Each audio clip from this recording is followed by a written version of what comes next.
Hi, it's Darnell with Way Living Recipes.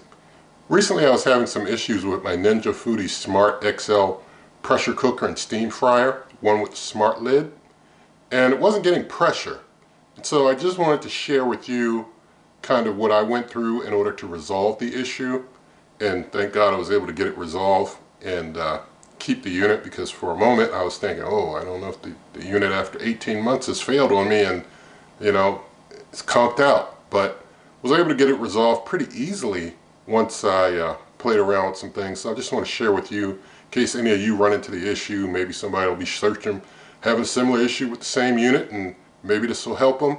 I can't say that my advice is for every pressure cooker out there. I'm only talking about the Ninja Foodi Smart XL pressure cooker steam fryer that gives the indication when it can't get pressure.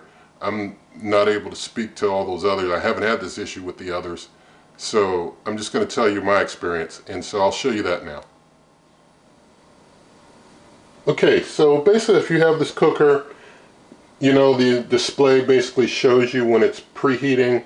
It shows you it's pressurizing and it's preheating. It shows you like the dashes across the screen as it's preheating, and then it gets pressure and starts counting down.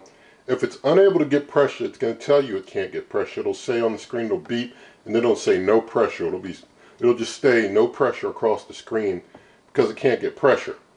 And so there's some things that you can do to try and resolve it. I'll tell you some things that I tried that didn't work, and then I'll tell you basically what worked. Now, of course, because there's like over 800 videos on this channel and such, I'm very familiar with using these types of cookers. So of course the cooker was clean.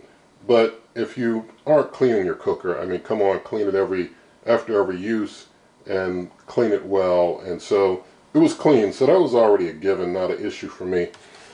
Now, something that you do want to be aware of is your gasket. It's a pretty simple one. This was not my problem, but you want to make sure that your gasket is in. Let's see if I can turn this without dropping it off the edge.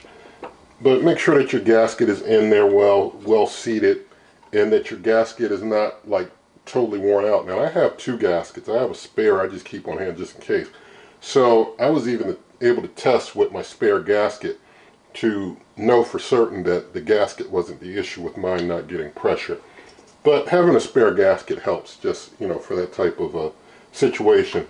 Valve position, I mean, it automatically will set itself to the right valve position, but of course you always want to make sure that you're in the lock position for it to lock up. So that wasn't my issue. So going on to what my real issue was, or it seems my issue was, basically the float is right here in the lid. It floats up when it gets pressure. And it seems like maybe something was stuck up in there, And so basically what I used like a little pin, and I just pressed up in there to push it up and just kind of jiggle it a little bit up and down, up and down. It wasn't like stuck when I pressed it. It moved when I pressed it up and down and up and down. But it seems like there must have been something that may have had things a little hemmed up, I guess, or something. Maybe there was some type of problem. But after I did that, everything started working again. Everything started working fine. So basically always keep those tips in mind. Keep it clean. Make sure your ring is tight and working well. And haven't had any issues with this ring failing on me, even though I have the spare. And basically you want to do those things to always try and make sure that you're able to get pressure just fine. But thankfully it's worked out and everything's good, and maybe those tips will help you. So maybe that'll help someone, and I hope it does. But do want to point out, nothing in this video is sponsored. Nobody gives me any of these units to try out. I buy them with my own money and try them out. Stay independent, be able to talk about them as freely as I want without any thoughts or concerns of any outside influence. And so with all of that said, in the video description there are lots of ways to help the channel, such as cookbook, merch, membership, donations. You can always check out my blog, superwaveovenrecipes.com. Link to the Amazon shop, pay the same price, help the channel. And with all of that said, if you liked the video, give it a thumbs up, share the video with a friend, leave your comments, subscribe to the channel, hit that notification icon, and good eating.